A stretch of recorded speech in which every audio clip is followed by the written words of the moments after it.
Hi, my name is Kathy Wentz, and I am a volunteer with an organization called Illinois House, and we are a coalition of non-sectarian homeschool support groups.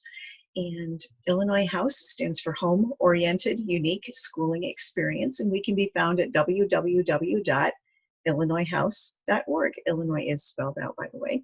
So again, that's www.illinoishouse.org. Please be aware that I am not a lawyer and I am not here to give you legal advice. What I am here, however, to give you is the wealth of 30 years of homeschooling experience being involved in an organization that is very, very focused on making sure that everybody understands the legal implications of what they are doing. So this particular video, and yes, there's a whole series of them, but this particular video is all about what happens if you want to rejoin the public school system after you've been homeschooling for a while? Please, number one, be aware that is absolutely fine. An awful lot of people choose various schooling options for their kids over the 13 years of public schooling offered in Illinois. And so if you choose different options at different times over those 13 years, that is perfectly legal and acceptable. Let's start with kindergarten. Kindergarten is a complete option in the state of Illinois. It is not required by statute. So your child does not need to start attending school until they are 6 years old. So if you're worried about kindergarten, especially now that it's mandated to be 5 hours a day for a little guy, do be aware it is absolutely an option. You can homeschool and not worry about that at all when you go into the public schools in first grade. Obviously, they will have a full day of school, but it's not an issue at all. Anytime in those grade school years, when you choose to re-enter, or if you choose to re-enter the school system, do be aware they will test your child. And they will test your child to determine what math and reading level your child is on. Every public school student has between 1 and 4 annual tests, and you didn't participate in those. So all of those placement tests that all of those same age peers have been given, your child has not been given. So they're going to compare apples to apples by giving your child those same tests. They are not picking on you. They are not being unreasonable. They don't care, in all honesty, what it is that you have seen at home, because a one-on-one experience is very, very different than a 30-on-1 experience. So please understand, in order for the schools to do their job, they will test your child.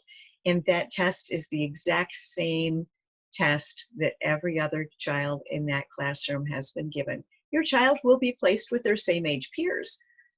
But in order to know what math level and what reading level, they will be tested. Okay. Moving on to high school, and this is very, very important.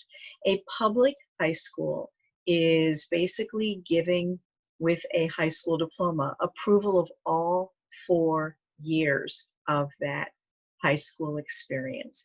If you are going to be there for 1 year or 2 years or 3 years of that, they are going to want you to have proven the other missing time frame. If that time frame is not in an accredited school, they will probably not accept it. So we do encourage you to understand the public school's perspective on this. You probably, if you're just leaving for 1 year, will want to use an accredited high school program. I strongly urge you to get approval in writing of the program that you want to use. To not get approval in writing in advance is to ask for trouble. There are a fair number of high schools that will only accept 2 credits, for instance, from the American School of Correspondence, or 3 credits from, et cetera, et cetera, et cetera. So please understand you have to get approval in writing in advance, or you do risk having those credits not approved. Having not approved credits is not the end of the world. I gotta say, there are an awful lot of kids, they homeschooled for 2 years, they went back into the public school system for another 2 years, they end up with a hybrid curriculum or a hybrid transcript. A hybrid transcript is no different than their hybrid curriculum. They did a little of this, they did a little of that, right?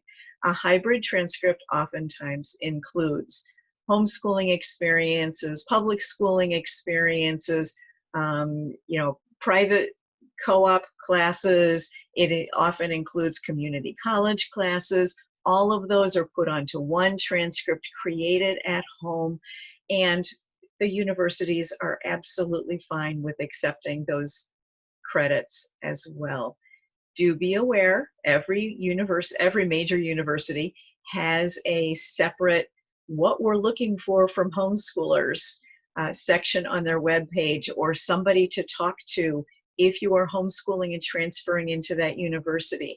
So don't be worried about it until you get to that point. When you have your university list created, do go into the university's web pages, figure out what they're looking for, figure out who to talk to, and then communicate with them and ask them what they need in order to make the best application possible. In the meantime, again, contact your school, be patient. They're not picking on you. They are not abusing their privileges. You want that public school diploma, you want to play that game, then you need to play by their rules. Right? I thank you very much. If you have questions, obviously, I recommend going to illinoishouse.org. There are places there where you can ask questions. We also have a large presence on Facebook, and you can join illinoishouse.org on Facebook and ask questions. Right? We hope that your homeschooling experience is wonderful and a phenomenal experience for your entire family. And I thank you very much.